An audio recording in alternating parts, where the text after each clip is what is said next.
की विस्तार से, मगर उससे पहले नजर डालते हैं इस वक्त की बड़ी खबर पर।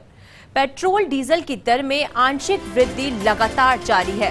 पेट्रोल 29 पैसे तो डीजल 25 पैसे महंगा हुआ है।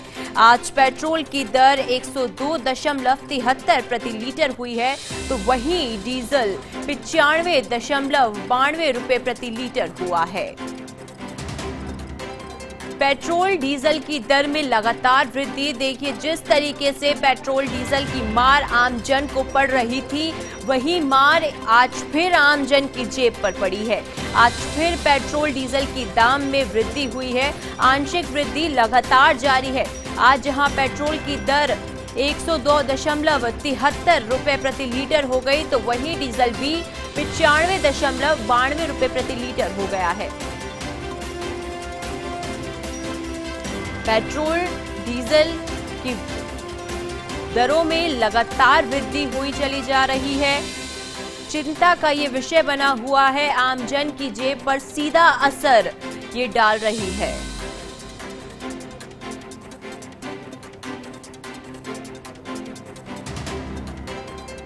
आम जन एक और कोरोना जैसी महामारी से बेहाल है, तो वहीं पेट्रोल डीजल के बढ़ते दाम आमजन की जेब पर असर डाल रहा है।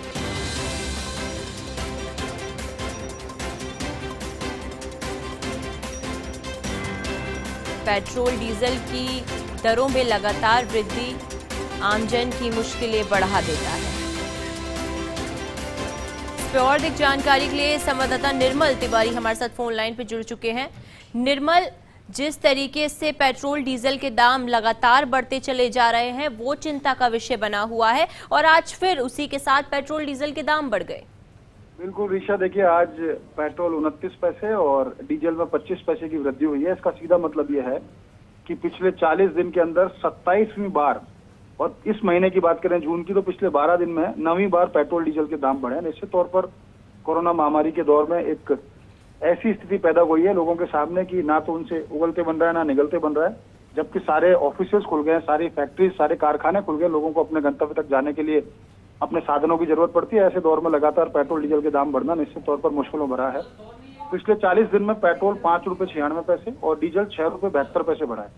अब आप देखिए कि 14 महीने की अगर हम पूरी बात करें इस पैंडेमिक के दौर की, 14 साढ़े 14 महीने का जो दौर हो गया है, इस दौर के अंदर लगातार 26 रुपए से ज्यादा की जो वृद्धि है वो पेट्रोल में और 29 रुपए की वृद्धि डीजल में हुई है, सिर्फ 14 महीने के अंदर। यानी हालात इस कदर विकट हो गए हैं कि महामारी के दौर में लोगों के लिए बिल्कुल जीवन यापन करना बहुत मुश्किल भरा हो गया है। क्योंकि जैसे मैं पूर्व में भी बता चुका हूं कि जैसे जैसे पेट्रोल डीजल के दाम बढ़ते हैं तो ट्रांसपोर्टेशन के चार्जेस बढ़ जाते हैं, और ट्रांसपोर्टेशन के चार्जेस बढ़ जाते हैं तो आम आदमी की जो जरूरत है, रोटी कपड़ा मकान, वो सब महंगा हो जाता है। अब चूंकि प्रदेश के अंदर लगातार अनलॉक की स्थिति बन गई है, तो अब लोगों को उन्होंने निर्माण कार्य भी दोबारा शुरू करवाए हैं।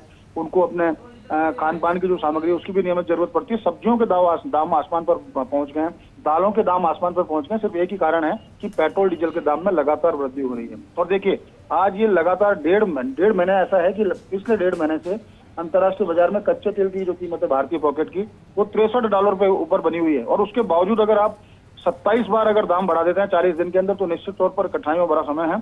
सरकार को जल्द ही सोचना होगा कि आम आदमी को किस तरह से राहत दी जाए, सेंट्रल एक्साइज कम किया जाए, स्टेट के अंदर वैट कम किया जाए, और डीलर्स का जो मार्जिन है वो भी लगातार घट रहा है, तो डीलर्स भी इसमें परेशानी में है। और ट्रांसपोर्टर्स जो बाहर से आते हैं ऋषा, वो राजस्थान में पेट्रोल डीजल नहीं भराते हैं, क्योंकि पड़ोसी राज्यों में 10 से 12 रुपए सस्ता है, तो वहां से भरा के लाते हैं। तो सरकार को भी राजस्व नुकसान हो रहा है, डीलर्स को भी नुकसान हो रहा है, आम जन को भी नुकसान हो रहा है। तो जल्दी ही राहत की दरकार है ऋषा। निर्मल, ये जो तेल का खेल है उसको लेकर राजनीति भी लगातार जोरों शोरों पर है। देखिए, आरोप प्रत्यारोप तो यहाँ भी लगाए जा रहे हैं। केंद्र सेंट्रल पे आरोप लगाती है, सेंट्रल केंद्र पे आरोप लगाती है। तो इस आरोप प्रत्यारोप के बीच में जो आमजन है, परेशानी तो उसे भुगतनी पड़ रही है।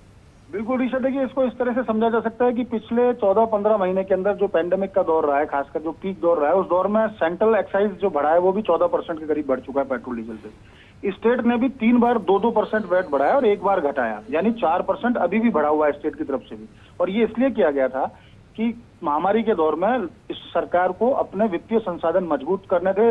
बहुत जल्दी से उनको त्वरित राशि चाहिए थी अपने खजाने के अंदर, ताकि योजनाओं का वित्त पोषण करें। लगातार वैक्सीनेशन की जो स्थिति है उसके लिए पैसा इकट्ठा किया जाए, लोगों को दवाई के लिए पैसा इकट्ठा किया जाए। लेकिन अब वो दौर गुजर चुका है, सरकार ने अपने संसाधन विकसित कर लिए हैं। ऐसे में पेट्रोल डीजल पर जो बढ़ाया था, खासकर जो पैंडेमिक के दौर में 14% सेंटर ने बढ़ाया और स्टेट ने जो 6% बढ़ाया, 2% करके अलग, उसको वापस लेने का समय है। अगर वापस नहीं लिया तो आम आदमी के लिए निश्चित तौर पर बिल्कुल निर्मल, देखिए आम आदमी को लगातार इससे परेशानी हो रही है। 27 बार तेल के दाम बढ़ना, ये अपने आप में एक परेशानी का सबब बना हुआ है। निर्मल, बहुत बहुत शुक्रिया आपका तमाम जानकारी हमारे साथ साझा करने के लिए। वहीं